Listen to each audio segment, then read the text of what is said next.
It's another ink doodle, but this time, instead of featuring one ink, I'm going to mix things up. Literally. Hi, I'm Irene, and I've got a big bottle of Noodler's Bad Blue Heron. It came in a True Face subscription box, but I've got blues I like more in my collection, so I decided to try my hand at ink mixology by combining Bad Blue Heron with Airband's Ruy Donker. Ruy Donker translates to rusty anchor and is a muted peach color. Well, as you've probably guessed, marrying peach with blue results in gray. Not the most exciting color, perhaps, but perfectly fine for a doodle session. The ratio I used was 2 parts blue to 10 parts peach. For a long time, I was baffled by the idea of mixing inks. I mean, I have plenty of lovely colors. Why on earth would I fiddle with them? But then I realized there are a few colors in my collection that I'm not that fond of. So why not experiment? Who knows? One of my Franken-Inks could become a new favorite. Speaking of experiments, I came up with a yummy dipping sauce for fish sticks. 1 part Bachan's original Japanese barbecue sauce to 3 parts Best Foods mayonnaise. That may sound like a lot of mayo, but Bachan's barbecue sauce is kind of intense with its sweet and savory flavor profile. In other words, a little goes a long way. You might be thinking, but Irene, I come to ArtTube to stop thinking about food. Well, I say, welcome to Inkworks. You're in my world now.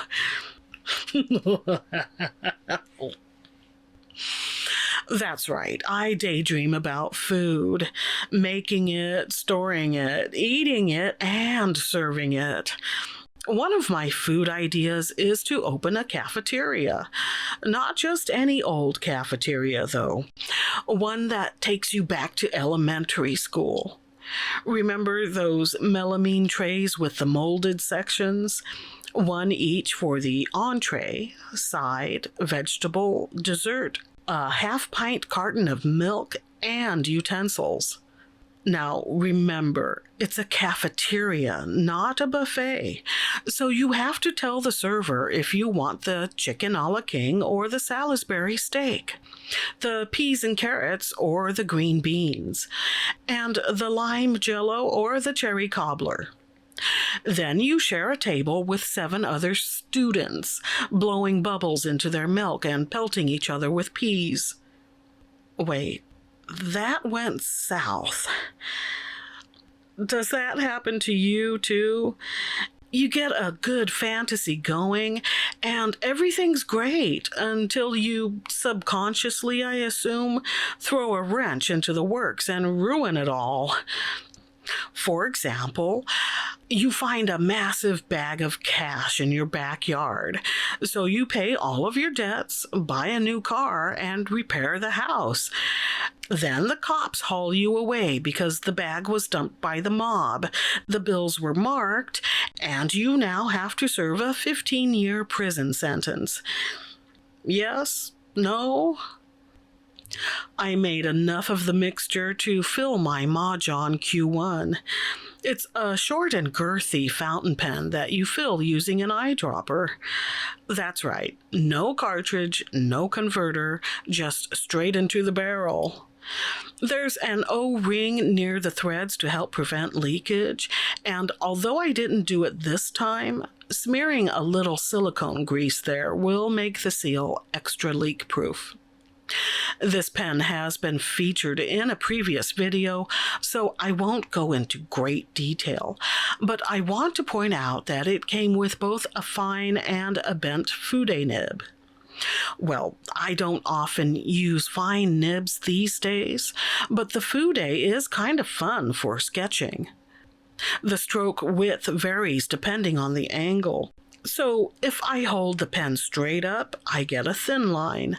But if I lower the barrel, I get a broad line. It can take some practice for sure, which is why I haven't used it much. But since I'm now more open to exploring broad nibs, I figured I'd give this fude another try. I'm going to insert a correction here regarding my previous video. I'd made an assumption regarding a film I hadn't seen, namely that it likely sucked because it seemed like nobody ever talked about it. Well, normally I know better. You don't get to my age without witnessing firsthand the dangers of assuming. Making assumptions, especially erroneous ones, irritates others and makes you look foolish. That's why I'm fessing up now and admitting I recently watched the film in question and was pleasantly surprised. It's called Downhill, starring Julia Louis-Dreyfus and Will Ferrell. It's the American remake of a Swedish film called Force Majeure. No, Downhill wasn't great, but it was good enough that I was glad I gave it a chance.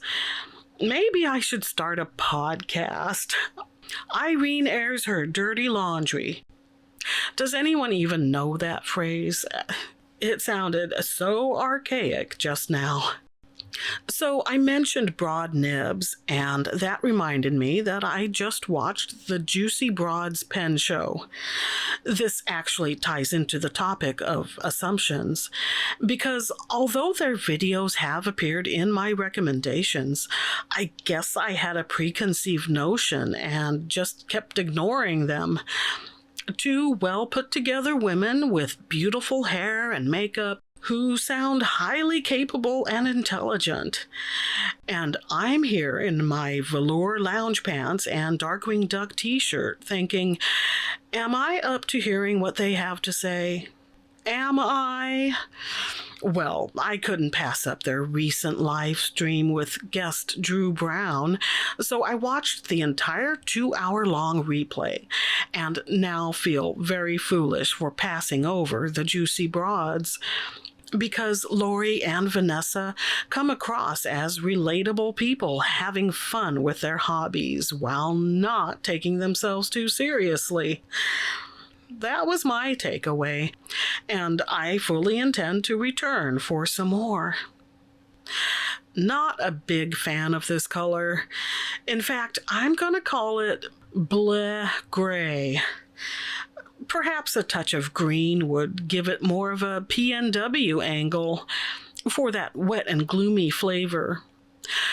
This actually reminds me that I recently rewatched the movie Twilight. Rewatched is a strong word. Actually, it was a reaction video by two young male Brits, Jack and Dan. I expected them to poke fun at it the whole way through, and they did a little, but they actually got into the story and mostly seemed to enjoy it. Then again, they may have just been humoring their audience, since the movie won their viewer poll. The reason wet and gloomy reminds me of Twilight is because the story is set in the small town of Forks, Washington, which is often wet and gloomy, like much of Western Washington.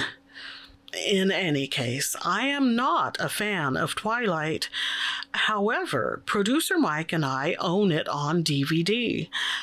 15 years ago, we heard about Walmart's midnight DVD release event and figured we'd horn in on the free cake and juice.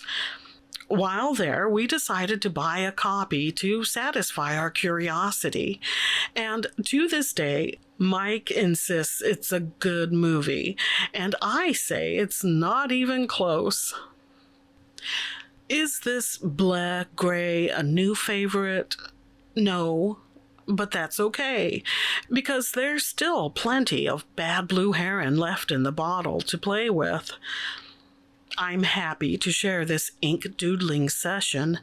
I'm expanding my boundaries by mixing inks, yes, but also by embracing new viewing experiences. A relative once bemoaned the lack of variety on YouTube, saying, "It's all the same."